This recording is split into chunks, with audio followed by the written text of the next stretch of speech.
Dan juga tentang wasoha an Hafsah, kisah tentang Hafsah, annaha amarat biqatli jariyatin laha saharatha fakutilat, di mana Hafsah memerintahkan untuk membunuh dari budaknya, yang mana budaknya ini melaksanakan sihir untuknya, maka akhirnya dibunuh.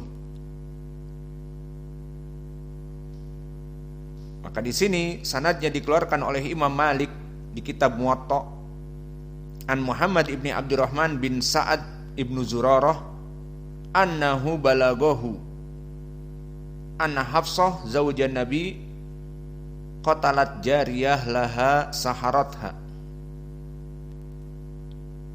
Maka hadis ini sanadnya munqati', terputus, dan lafaz balaghahu banyak di dalam Muwatta Imam Malik yang maknanya balaghahu adalah seperti mursal, di mana Muhammad ibni Abdurrahman tidak mendengar dari Hafsah, maka terputus. Dan diriwayatkan oleh, dari tadi jalan Hafsah terputus, diriwayatkan oleh Imam Malik, dan diriwayatkan oleh Abdul Razak di dalam musannafnya dari jalan Abdullah ataupun Ubaidillah ibnu Umar an-Nafi' an ibni Umar. Berkata Ibnu Umar bahwa jariyah li Hafsah dan seterusnya. Diriwayatkan juga oleh Imam Ibnu Abi Syaibah dari jalan Abduh an Ubaidillah ibnu Umar an Ubaidillah ibni Umar dari Nafi' dari Ibnu Umar. Maka di sini dijazmkan dari Ubaidillah ibni Umar dari Nafi' dari Ibnu Umar, maka di sini sanadnya sahih. Perlu antum ketahui Nafi' mempunyai dua murid, dua orang bersaudara, Abdullah ibnu Umar al-Umari pertama, dan yang kedua Ubaidillah ibni Umar al-Umari. Perlu diperhatikan di sini, Abdullah dhaif, namun Ubaidillah ibni Umar al-Umari sahih, thiqah. Maka tadi di riwayat Abdul Razak ada syak, diriwayatkan kata Abdul Razak dari Abdullah atau Ubaidillah, dari Nafi' dari Ibnu Umar. Namun di riwayat Ibnu Abi Syaibah menyebutkan dari Ubaidillah ibni Umar bil jazm, dari Nafi' dari Ibnu Umar, maka sanadnya sahih. Kesimpulannya, kisah tentang Hafsah disihir oleh budaknya dan memerintahkan budaknya untuk dipenggal atau dibunuh, ini kisah yang sahih. Jalannya dari Ubaidillah ibni Umar al-Umari dari Nafi' dari Ibnu Umar. Maka asar ini asar yang sahih.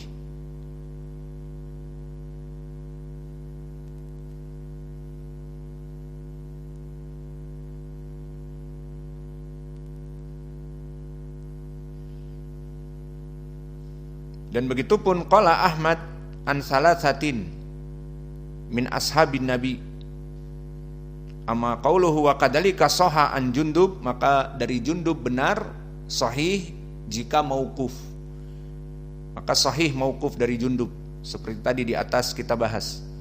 Adapun marfu maka dhaifun jiddan, karena yang rajih dia mauquf, yang marfu datang dari Ismail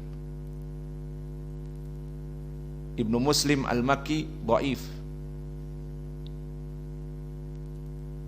Adapun ucapan Imam Ahmad, qala Ahmad an salasatin min ashabin Nabi, berkata Ahmad ada 3 orang dari sahabat Nabi, maka telah disebutkan oleh Al-Hafidz Ibnu Hajar di tafsir, qala Imam Ahmad sahha an salasatin min ashabin Nabi fi qatlis sahir, telah datang riwayat dari para sahabat tentang bolehnya membunuh sahir. Siapa saja tadi? Jundub, kemudian Hafsah, maka 2. Kemudian yang ketiga dari Jabir, Maka ketiga di sini sahabat telah, yang ketiga dari Umar yang sanadnya sahih, bukan dari Jabir. Maka dari Umar dia menulis surat, dan juga dari Hafsah sahih, dan juga dari Jundub. Tapi dari Jundub tadi kita catat dia mauquf. Maka inilah ucapan Imam Ahmad, makna dari telah sahih datang dari tiga sahabat. Pertama Jundub, di saat mengatakan haddus sahir darbuhu bisayf, bahwa hukuman bagi penyihir itu dipenggal lehernya. Ini sahih dari Jundub. Adapun marfu dari Nabi dhaifun jiddan. Dan telah sahih datang dari Umar, dikeluarkan oleh Imam Ahmad, dan tidak sahih penisbatannya di matan wa fi sahih al-Bukhari, bahwa Bajalah ibnu Abduh berkata, Umar ibn Khattab telah menulis surat kepada seluruh kaum muslimin untuk membunuh para penyihir laki-laki dan perempuan. Maka kami mendapati ada 3 orang yang dibunuh dari para penyihir. Maka ini 2 sahabat. Sahabat yang ketiga dari Hafsah, bahwa dia membunuh dari jariyahnya yang mensihirnya. Maka ini 3 sahabat yang benar dan sahih, bahwa mereka menghukumi para penyihir hukumnya adalah dengan dibunuh. Maka di sini perlu kita catat, itu di zaman Nabi Muhammad sallallahu alaihi wasallam. Maka permasalahan seperti ini bagaimana praktiknya? Apakah jika antum mendapati tetangga antum melaksanakan klinik dukun yang masyhur, semua orang menjauhinya dan membencinya, kemudian antum mengatakan ayo kita bunuh, apakah seperti itu? Gimana jawabnya? Ini perkara besar. Maka kesimpulannya barakallahu fikum tentang perkara seperti ini, dalil-dalil tentang bolehnya membunuh para penyihir, dan itu dulu di zaman salaf, di zaman Nabi. Maka Nabi mempunyai pemerintah sendiri di Madinah, kemudian diteruskan oleh para khulafa ar-rasyidin al-mahdiyin.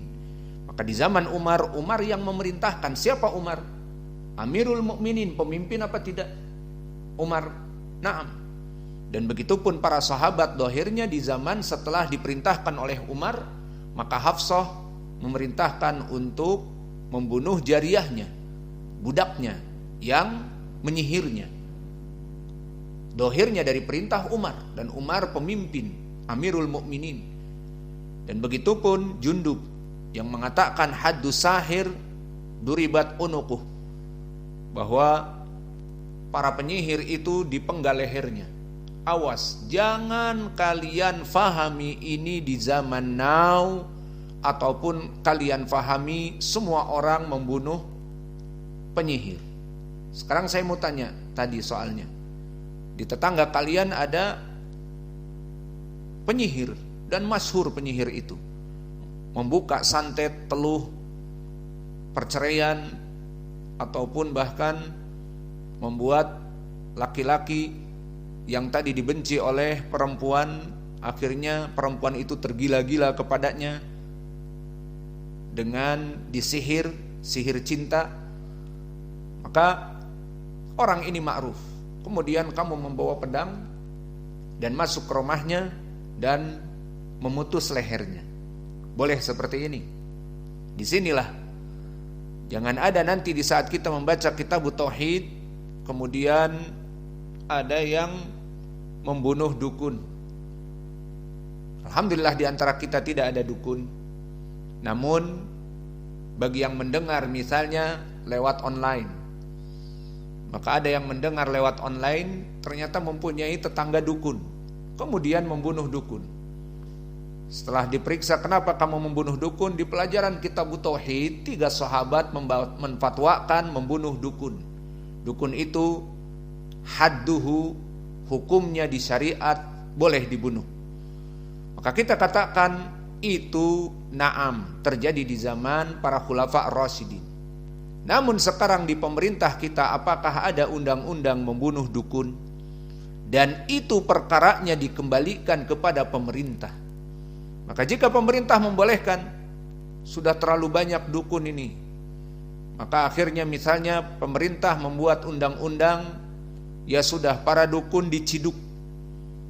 Akhirnya diciduk dukun-dukun, dimasukkan sel penjara, dinasehati, janganlah kalian untuk melaksanakan teluh ataupun santet, ataupun menceraikan dari kaum muslimin, dan yang lainnya. Akhirnya diberikan pekerjaan yang baik. Yang satu disuruh menjahit para penyihir perempuan, nenek-nenek sihir, dikasih sapu tapi untuk bersih-bersih penjara, bukan untuk terbang misalnya. Alhasil itu dikembalikan kepada pemerintah. Baik mereka nanti akan ditangkap dan dipenjara dan tidak boleh melaksanakan klinik lagi. Dan bagi yang terus-menerus mungkin ada ancaman dengan dibunuh, maka ini kita mengikuti pemerintah semuanya. Karena di zaman now, sekarang ini kita hidup dengan pemerintah yang bukan seperti di zaman Nabi dan di zaman Umar. Maka pemerintah jika tidak memutuskan perkara-perkara seperti ini, ya sudah. Yang penting Allah berfirman di dalam Al-Quran, ati'ullah wa ati'ur rasul wa ulil amri minkum. Taatlah kamu kepada Allah dan kepada Rasul dan kepada pemerintah kalian. Maka jika pemerintah tidak memerintahkan kepada kita untuk membunuh para dukun, maka jangan langsung kita membunuh para dukun dengan dalil dulu Umar memerintahkan untuk membunuh para dukun. Nah, di mana zaman Umar, di mana kita? Awas, perkara seperti ini sangat riskan. Maka tidak ada dari murid-murid kita, baik di online, dengar yang di online, dan juga yang offline yang hadir di depan kita, tidak ada yang mendengar hadis-hadis asar yang sahih dari 3 sahabat memfatwakan untuk membunuh para penyihir, kemudian kalian menggorok para penyihir di Banyuwangi ataupun di daerah-daerah pantai yang biasanya mereka mempunyai ilmu-ilmu sihir yang kuat, seperti di Banten. Kalau di Jawa Barat ma'ruf, orang-orang Banten tukang sihir misalnya. Dan di Dayak yang mana sihirnya jelas lebih kuat, maka tidak ada yang menggorok mereka tanpa perintah dan tanpa wewenang dari pemerintah. Saya berlepas diri dari itu, biar nanti tidak ada suatu hari kita ditanya oleh pemerintah, karena kamu mengajari demikian, sehingga ada yang mempraktekkan. Alhasil kita membaca kitab yang ada dan kita periksa sanadnya sahih, maka kita tadi katakan pemerintah di zaman now berbeda. Jika ada memang pemerintah memerintahkan di pasal demikian dan demikian bahwa hukum bagi para penyihir bisa jadi dia itu dipenjara dan kalau tetap akan dibunuh, maka itu kembalikan kepada pemerintah. Jika tidak pun, maka tidak bisa kita membunuh mereka, kecuali bisa kita laporkan kepada pemerintah. Nanti ada dari segi apa, misalnya membuat kekacauan, membuat keresahan kepada masyarakat. Nah, ini ada, bisa disampaikan kepada pemerintah yang ada dari kepolisian, maka kepolisian akan mengecek nanti ternyata menerima teluh dan santet dan menyebabkan suami istri menjadi tercerai-berai, maka karena ulah orang ini dan memang ketahuan, maka itu dikembalikan kepada pemerintah. Ataupun kita menghukumi dengan membunuh atau apa saja, itu kita tidak menganjurkan, karena kita taat kepada pemerintah dan tidak boleh ada kaum muslimin yang lancung dalam perkara-perkara seperti ini. Paham ya? Maka ini pelajaran tambih bagi semua. Jangan ada yang membunuh para penyihir, meskipun Imam Ahmad mengatakan telah datang dari salaf 3 sahabat, di antaranya Umar. Kita katakan Umar Amirul Mukminin di zamannya memerintahkan seperti pemerintah sekarang memerintahkan kepada kita. Maka inilah yang bisa kita berikan. Dan sekarang insyaallah ikhwah untuk mentasmi al-matan barakallahu fikum. Tafadhalu iqra'ul matan.